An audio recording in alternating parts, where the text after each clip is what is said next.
You're watching SGTV. If I've heard it once, I've heard it 1,000 times. Mean what you say and say what you mean. Integrity really does matter when it comes to the words we speak. If people cannot trust your word, why would they believe you when you sign a contract, take an oath, or recite marriage vows? That's the idea behind one of Jesus' lessons from the Sermon on the Mount. But let your yes be yes and your no be no, he declares. For whatever is more than these is from the evil one. So practice saying yes and no and meaning it, and then put into practice the words of Jesus by becoming a person of integrity. I'm Ron Jones. Something good starts right now.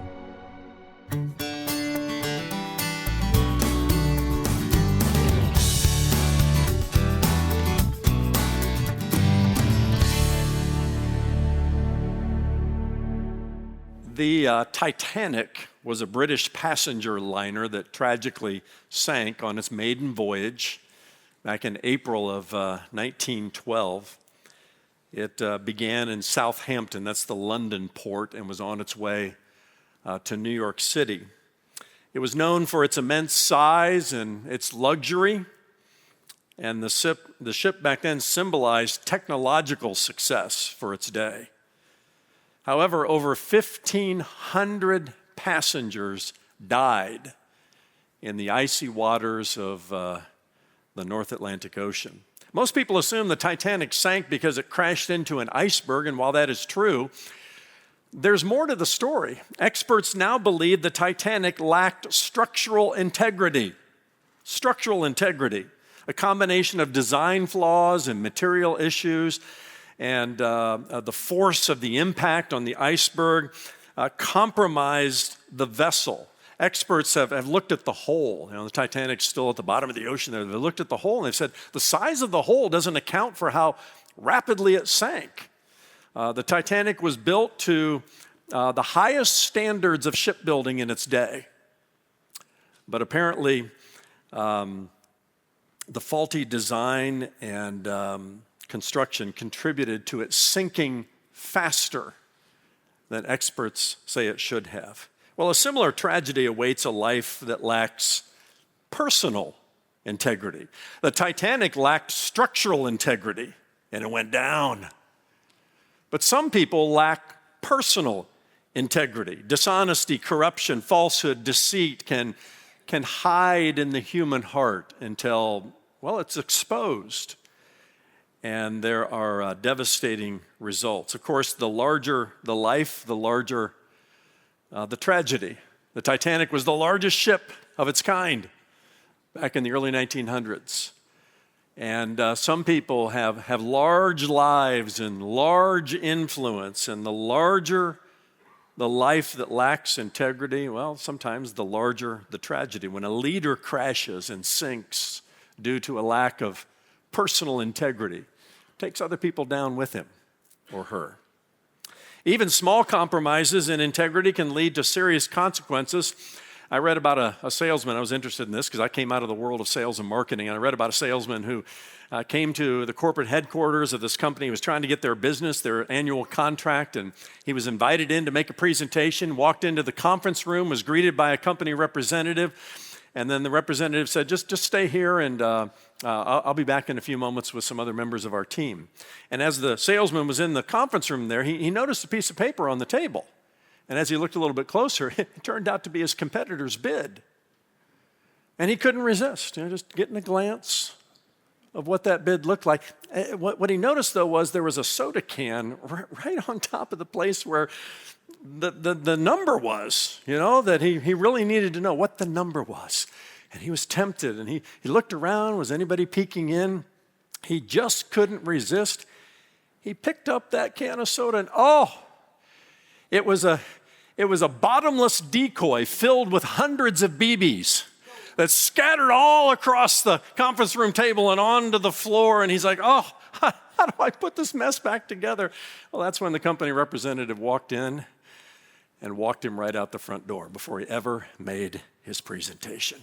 That day, the salesman lost more than just a business opportunity. He learned that who we are when nobody is watching matters, and that one lapse in integrity can have significant consequences. Integrity isn't just about doing what's right when it's easy. It's about choosing what's right when nobody is looking.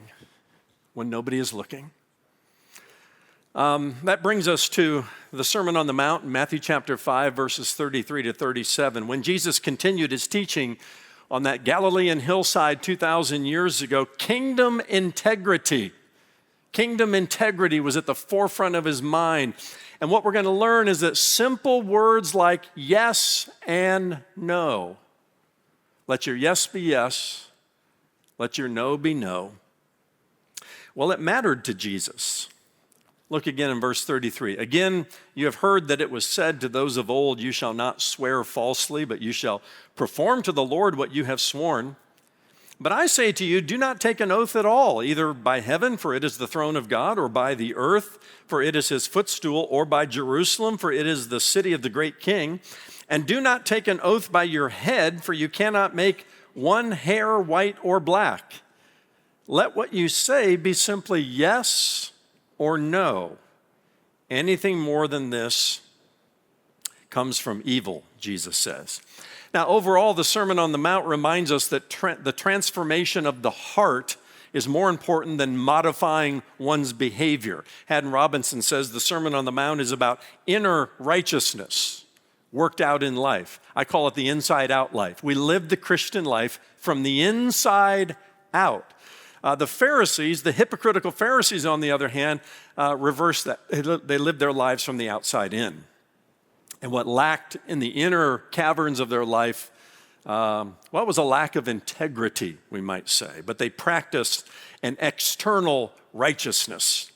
Now, Jesus has been addressing a lot of what was said in the Old Testament related to the Mosaic Law. And after addressing the 6th and 7th commandments about murder and adultery, now he attends to the 3rd commandment. That's the commandment behind these verses here, found in Exodus chapter 20 and verse 7. You shall not take the name of the Lord your God in vain. And then he goes on from there. Jesus broadens the application of this 3rd commandment to include oaths and vows and the act of swearing, maybe related to perjury and all that kind of stuff. You know, I swear to tell the truth, all that kind of stuff. James, our Lord's half-brother, had this teaching in mind and sort of echoes it in his New Testament letter. James chapter 5 and verse 12, James says, but above all, brethren, do not swear either by heaven or by earth or with any other oath, but let your yes be yes and your no be no, lest you fall into hypocrisy. Do you have integrity? Can people trust your word?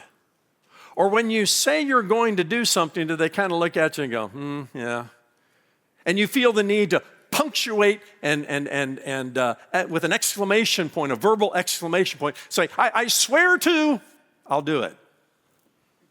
Or is there such integrity in your heart and in your life that when you say yes or when you say no, that's all you need to say.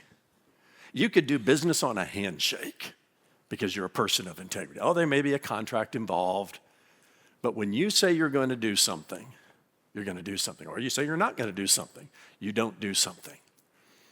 Do you have integrity? Can people trust your word? And a better question, at least at this point in our message, is what is integrity? Well, the word integrity comes from the Latin word integritas, meaning wholeness, entireness, or completeness. The root word is integer, which you might remember from your 5th grade math class. Are you smarter than a 5th grader this morning? Well, an integer is a whole number. Remember that? And whole numbers are different from fractions. That's about all I remember from 5th grade math. All right, that's the extent of it right there. Whole numbers, that's an integer. Fractions. Somebody, though, very wisely said, God is about the business of making us into integers. The devil, our adversary, wants to make us into fractions. He is the father of falsehood and deceit. The devil is. Integrity fosters trust. It builds strong relationships. It's essential for personal and professional success. The salesman learned that the hard way. Integrity matters. Acting with integrity means being honest and transparent. It means being reliable and accountable, which leads to greater credibility and respect. It's the foundation of ethical behavior, integrity is, and it contributes to a more cohesive society.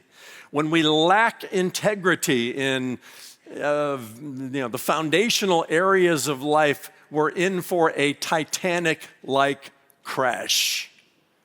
And we could talk long about how we're at a place, really a crisis of integrity in our world today. But I don't want us so much to point externally to say, wow, these people need to, we need better leaders and have integrity. Let's take a look deep into the caverns of our own hearts and ask ourselves, are we, as followers of Jesus Christ, people of integrity? Can people trust our yes and our no? You're watching SGTV. You may remember Bobby Troupe's song Route 66 captured the heartbeat of a generation that dreamed of traveling the open road on US 66 from Chicago, Illinois to Santa Monica, California. Get Your Kicks on Route 66 became the rallying cry and part of the song's popular lyrics. If reading the 66 books of the Bible were like a Route 66 road trip across America, people might do more than just casually flip through the best-selling book of all time. That idea inspired Dr. Ron Jones to write The Ultimate Road Trip Through the Bible, making the Bible accessible to a new generation of readers. The Ultimate Road Trip Through the Bible by Dr. Ron Jones is available as a 2-volume set covering the 66 books of the Old and New Testaments. Get your kicks on the biblical Route 66. Order your copy of The Ultimate Road Trip Through the Bible today at ronjones.tv. You're watching SGTV. Are we, as followers of Jesus Christ, people of integrity? Can people trust our yes and our no? In Matthew chapter 5 and verse 33, Jesus summarizes several Old Testament teachings that emphasize the seriousness of making and keeping vows, which back then and even now often invokes the sacred name of God. For example, the third commandment in Exodus chapter 20 and verse 7, it warns, "You shall not take the name of the Lord your God in vain, for the Lord will not hold him guiltless who takes his name in vain." You swear using and invoking God's name, but in your heart, is falsehood and deceit. Well, you've broken the third commandment. Leviticus 19 and verse 12 states, "You shall not swear by my name falsely and so profane the name of your God." Numbers 30 and verse 2 also underscores the importance of keeping one's word. It says, "When a man vows a vow to the Lord, he shall not break his word." Some vows in the Old Testament were financial in nature. For example, Deuteronomy 23 and verse 21 states, "When you make a vow to the Lord your God, you shall not be slack to pay it." Likewise, Ecclesiastes chapter 4 and chapter 5, verses 4 and 5 advises, "When you make a vow to God, do not delay to pay it, for he has no pleasure in fools.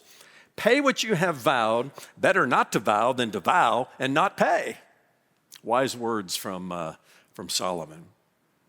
And together, these verses and more make it very clear that breaking a vow is a serious offense to God, especially when we invoke his sacred name.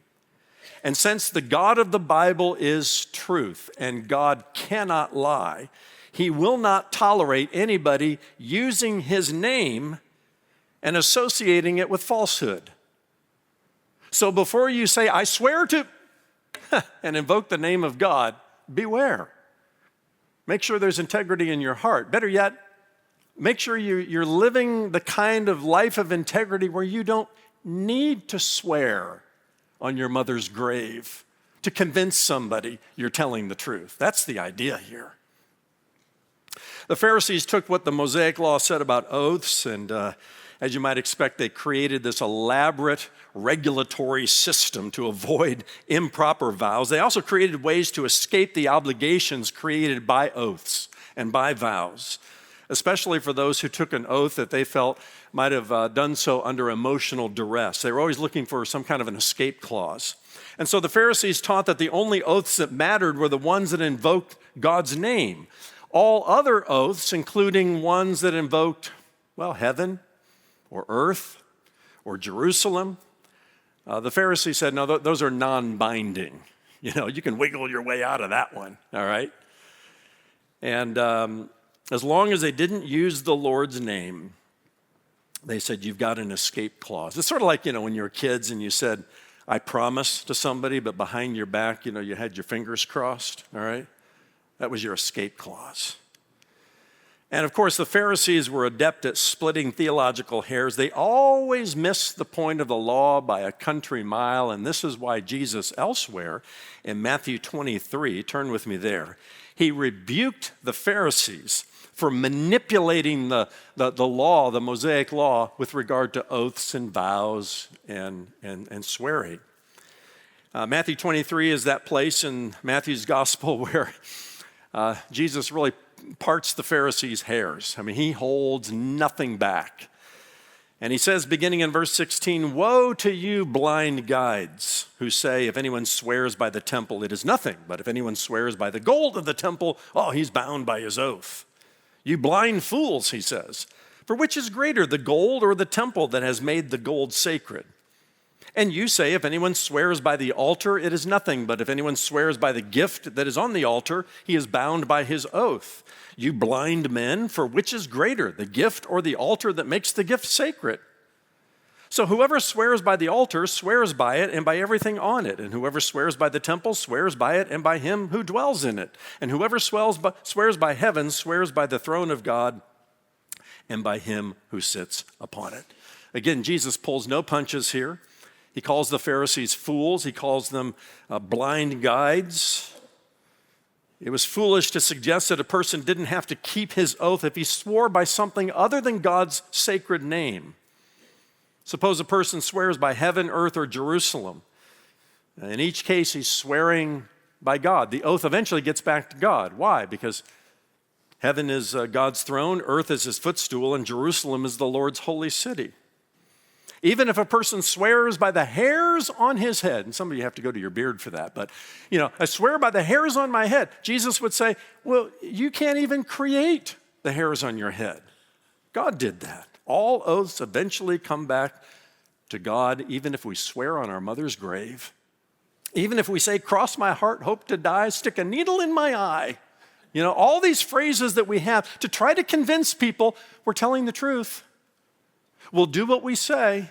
We have these verbal exclamation points and marks, and sometimes it invokes the sacred name of God. Beware of that.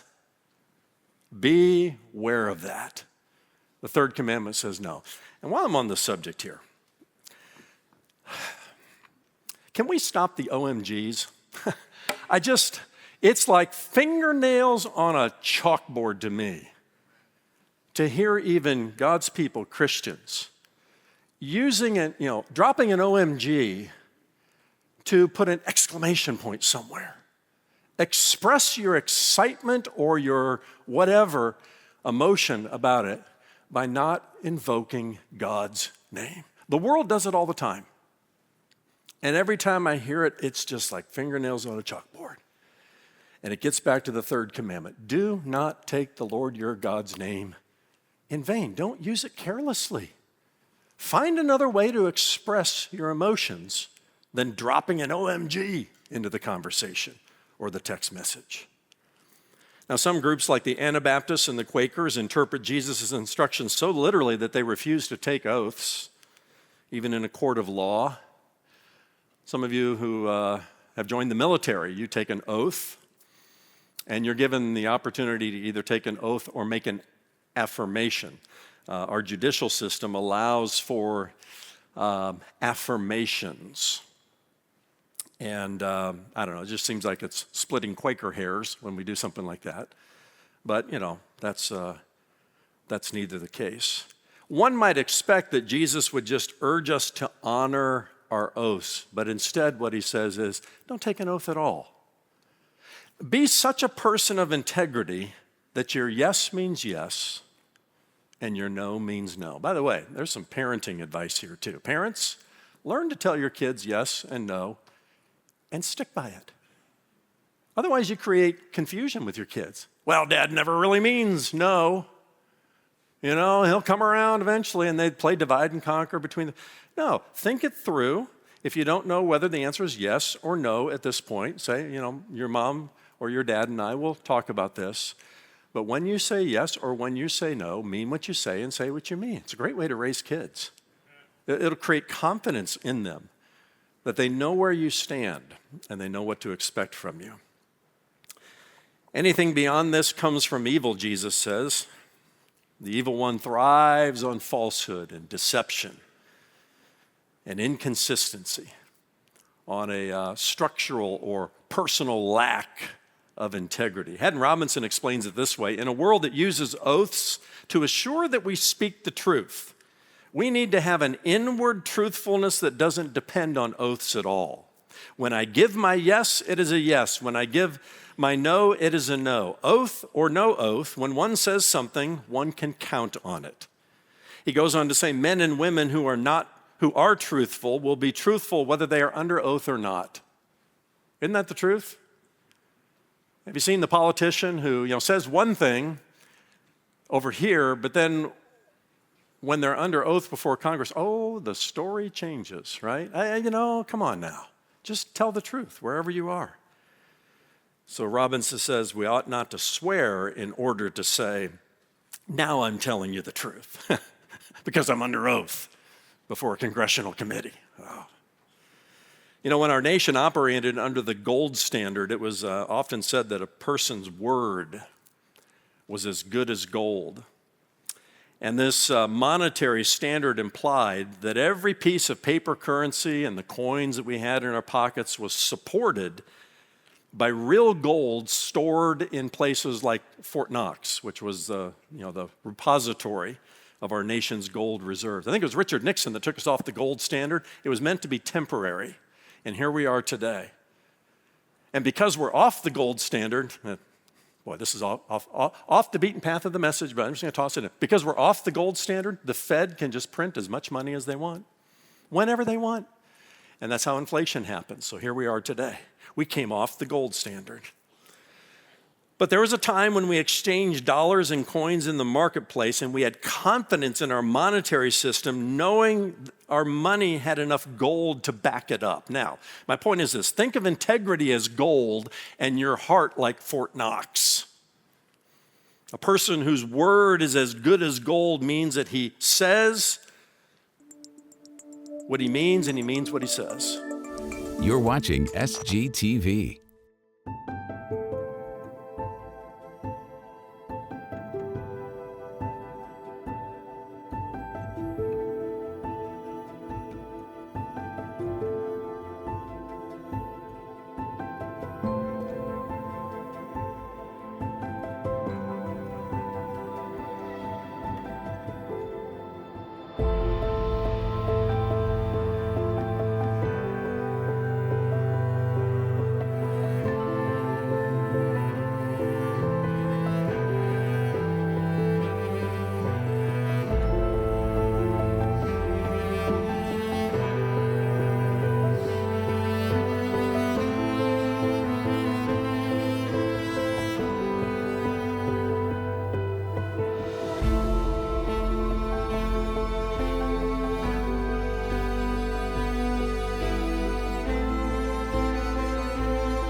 Hello, friend, and thank you for watching Something Good Television. You know, Jesus said, "Behold, I stand at the door and knock." These aren't just words from long ago, they're words for you, right now. Jesus is at the door of your heart, not with force, but with love. He's knocking, gently, patiently, waiting for you to open. He's not asking for perfection, He's offering a relationship. He says, "If anyone hears my voice and opens the door, I will come in." Now that's His promise, not to visit, but to stay, to sit with you, to walk with you, to change your life from the inside out. Right now, wherever you are, you can say yes. You can open the door. Don't let this moment pass. If you've heard Him today, respond in faith. He's already knocking. All you have to do is open your heart's door and let Him in.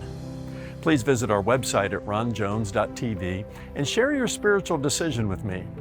I want to pray with you and welcome you into God's family and send you a free resource to help you get started in your relationship with Jesus. Next time on Something Good Television. Let your yes be yes and your no be no. You're frustrated today because you can't find a person of integrity. The one person that has never, ever been accused of a lack of integrity and that will never disappoint you is the Lord Jesus Christ, who said, "I am the truth." Thank you for watching Something Good Television with Dr. Ron Jones. If you made a spiritual decision today, Ron would love to hear from you and pray for you. Go to ronjones.tv and let us know how God is working in your life. There you will also find a searchable digital library where all of Ron's sermons are available, plus information about upcoming travel experiences to the Holy Land, led by Dr. Ron and Catherine Jones. If you live in the Virginia Beach area and are looking for a church home, visit Crossway Church, where Ron serves as lead pastor. Follow us on social media to stay up to date on all that's happening at Something Good. Then join us next time for another Something Good television experience. For Ron and everyone at Something Good Television, God bless you and thanks for watching.